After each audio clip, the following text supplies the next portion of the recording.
hard to see people. Good evening, everyone. So I'm a Russian Jewish girl who came to this country when she was 10. And I'm excited to share about that experience with you. A few words first, though, about what happened since. I studied English literature and Slavic language and literature at Stanford. Sorry. For the past 7 years, I've taught high school English in the Bay Area, and I'm a director and founder of a nonprofit called IMU, Inspiring Multicultural Understanding.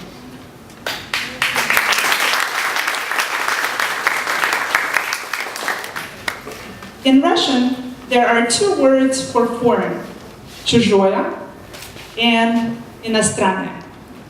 Иностранное means from another country. When my family fled the USSR, it was still Soviet, which meant that travel was restricted and both foreign products as well as foreign people rarely appeared on the streets of Moldova.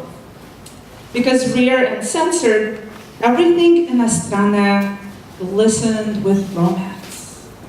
Tantalizing, it smelled like aromatic bubblegum.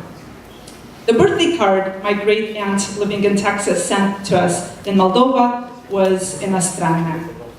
The glittery, laughing baby on the cover looked magical with its unusual disposable diapers.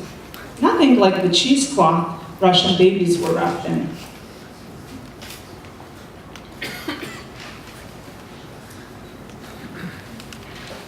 Then there is the word чужое. Чужое means theirs or not ours. Чужое feels like someone shrieking at you for no reason in a language you don't understand. Чужое reeks of ammonia. For months, I imagined what the new иностранное world would look like.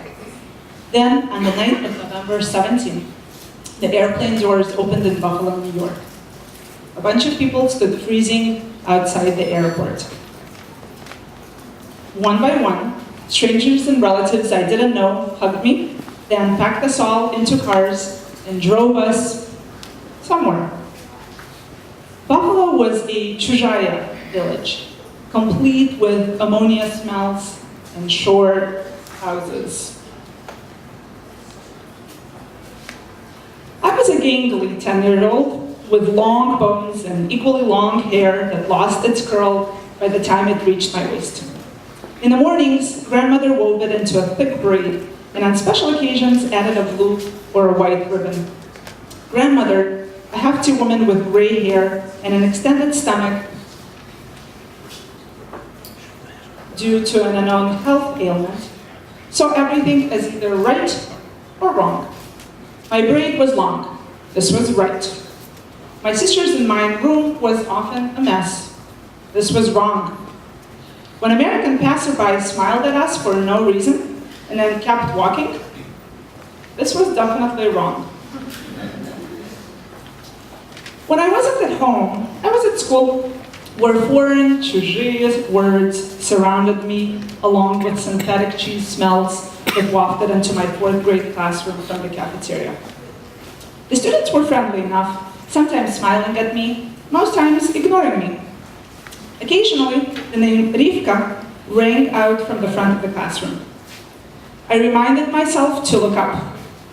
Rivka was a new name that was assigned to me because I needed a Jewish name to go to a Jewish school. Vlada did not sound Jewish. Rivka tried desperately to memorize new words. After dog and cat, she discovered mom and dad.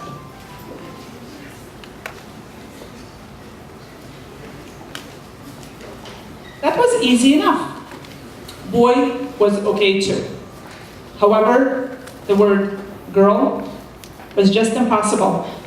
The R after the I and adjacent to L was as чужое as it could get. It just couldn't be pronounced.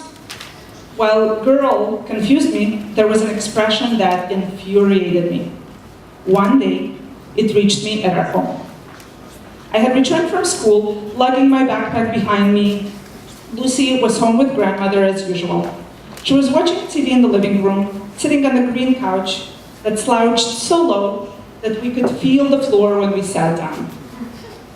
We had found the couch on one of our Tuesday explorations of street garbage, a routine adventure before large garbage was collected in our neighborhood. Lucy was glued to the television. "This is fun," she said. I stopped and stared. Americans said fun as often as they drank water. "Have fun," they wished each other when going out. "Isn't this fun?" they said when they were doing something.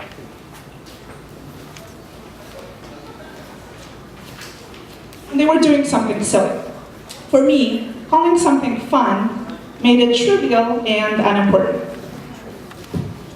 Fun was a meaningless waste of time, without real deep enjoyment or enrichment of any sort. There's no fun in Russian. There are words for fulfillment, to wish someone happy birthday, and words for joy, to express how happy one feels. But fun? I put my hands on my hips and blocked the TV screen. Lucy tackled me to the ground by grabbing my legs. "Fun, fun, fun," she said loudly into my ear.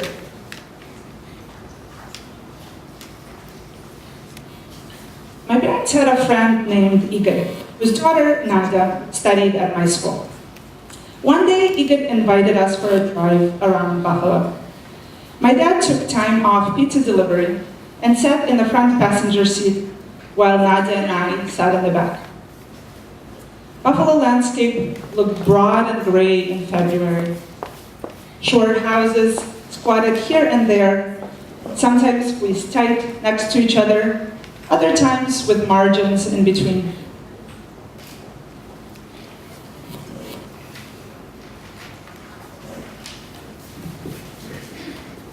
Downtown had a few tall buildings, while the suburbs sprawled out, flat, blank, and unending.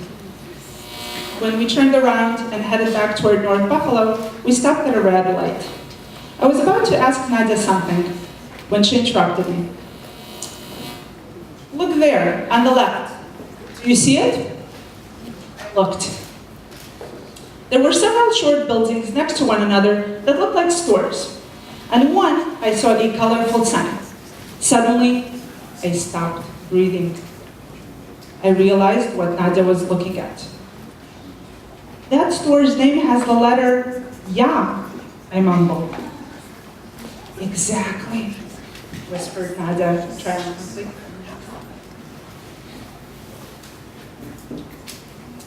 "'Twas Ya'as," I said. "'Twas Ya'as," she repeated. "Isn't it something? It's amazing." "'Twas Ya'as" was not strange. And it was not that foreign.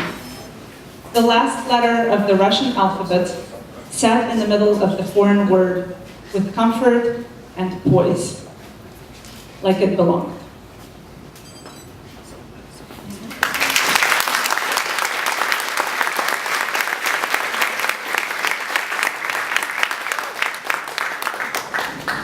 This story is a part of the Russian-Jewish Mishmash book project. And you are invited to submit your stories for publication. So if you would like to check them out in your free time, check it out. Google Mishmash and send us an email. Thanks.